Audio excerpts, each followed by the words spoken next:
Bezrat Hashem, le Chok l'Israël d'aujourd'hui, c'est Ketubot 95b.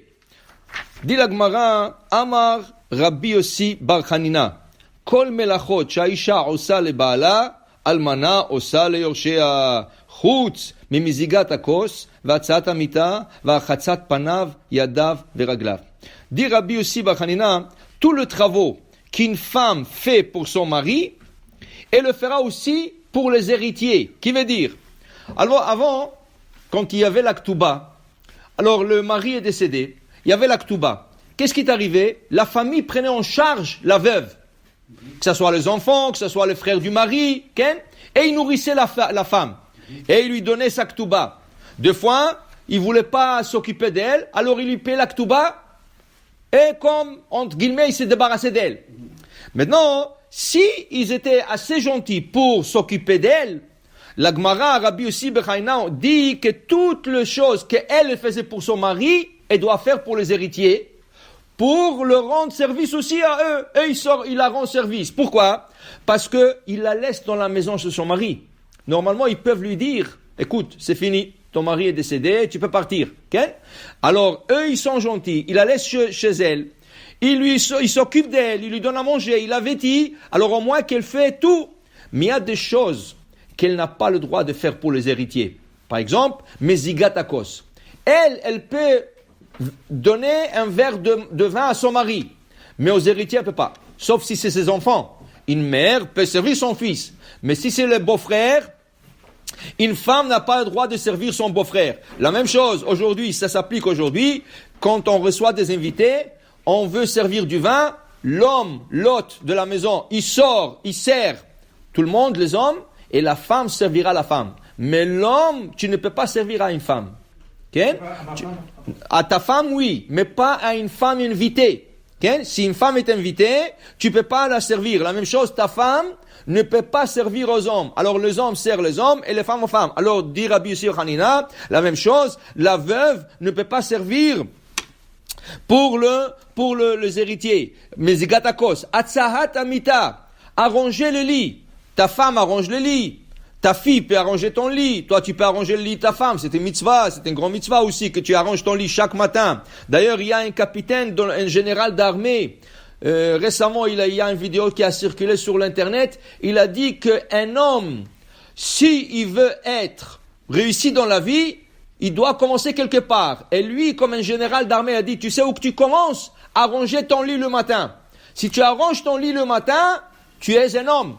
Parce que tu ne jettes pas tout sur ta femme. C'est ça le début du problème. C'est quand l'homme est désordonné. Il jette tout, et après il vient à la maison, et qu'est-ce qu'il dit à sa femme? Ah, tout est désordonné, qu'est-ce qui se passe? Tu n'as rien fait toute la journée. Il commence à crier, mais qu'est-ce que toi tu as fait pour avoir le shalom bayit? Tu n'as rien fait pour ça. Alors toi, commence à ranger ton lit, et après tu fais des reproches à ta femme. Moi, j'avais un Rosh Yeshiva, Rav Mordechai Weinberg Zatzal. Lui, chaque semaine, il prenait 2 élèves pour la semaine, et eux, ils passaient, quand tout le monde rentrait à étudier, eux, ils passaient voir qui c'est qui a arrangé son lit, qui c'est n'a pas arrangé son lit. Maintenant, qu'est-ce qui est arrivé? Quand ils emmenaient la liste, et lui, il regardait la liste, quand il voyait que celui n'a pas arrangé celui, il venait, tu le voyais, ils étaient en train d'étudier, il venait, il lui levait le gars, il dit, ferme le livre. Va arranger ton lit. Top. Maintenant, un jour, un vendredi, il parlait, et il y a des gens qui parlaient comme ça, il a entendu un dire à l'autre, mais ce Rosh Yeshiva, il n'a rien à faire, il nous fait arranger le lit, qu'est-ce qu'on est, des femmes ici? Il s'est énervé, il a arrêté le cours, il a dit comme ça au gars, il dit, j'ai entendu qu'est-ce que vous avez dit, et je sais que beaucoup pensent comme vous, mais il leur a dit, écoutez une chose, je suis en train de sauver votre mariage. Vous êtes jeune encore, vous n'êtes pas marié, mais quand tu vas être désordonné, et tu vas faire des problèmes, et tu vas venir crier à ta femme qu'elle est désordonnée, ça commence par toi. Toi, commence à être ordonné. Toi, commence à arranger ton lit. Comme ça. Alors, arranger son lit, c'est quelque chose de très grand. C'est de l'éthique. Et c'est un exemple que tu donnes à tes enfants et à tes petits-enfants. Alors, il dit ici, une femme ne peut pas arranger le lit de quelqu'un d'autre. Une femme peut arranger le lit de son mari. Un homme ne peut pas arranger le lit de quelqu'un d'autre, d'une femme. Il peut arranger son lit à lui, mais pas de quelqu'un d'autre. Il y a une halakha même. Quand ta femme est menstruée, tu n'as pas le droit de t'allonger sur son lit à elle. Okay? Alors une femme de quelqu'un d'autre, pour toi c'est comme une femme menstruée, tu touches pas son lit, tu arranges pas son lit. Alors la femme, la veuve, n'arrangera pas le lit deux héritiers. Archatzat yad panav yadav veraglav. Une autre chose que Rabbi aussi Bar Hanan nous enseigne, la femme à l'époque, elle lavait les mains de son mari. Elle emmenait une carafe et lui lavait les mains. Okay? Comme on fait pour Pesach, pour le Baal Habayit, pour le maître de la maison, on met une carafe pour qu'il ne se lève pas de la table. Bnei Horin, il est un homme, ça veut dire comme un royal, la royauté. Alors il se lave les mains. Alors il dit ici, la femme n'emmènera pas, ne fera pas l'antila pour quelqu'un d'autre. Amar Rabbi Yoshua ben Levi, dit Rabbi Yoshua ben Levi sur le même ordre d'idée, Kol melachot sha'eved oseh le rabo, talmid oseh le rabo. Tout le service qu'un esclave fera pour son maître, un élève fera à son maître. Un élève doit servir son maître. Alors il fera tout ce qu'un esclave peut faire à son maître. Mais, chutz me'atarat aminal, la seule chose qu'un élève ne peut pas faire à son maître, son rave, son maître, qu'est-ce qu'il ne peut pas faire? Lui attacher le soulier ou détacher le soulier. Ça montre l'esclavage.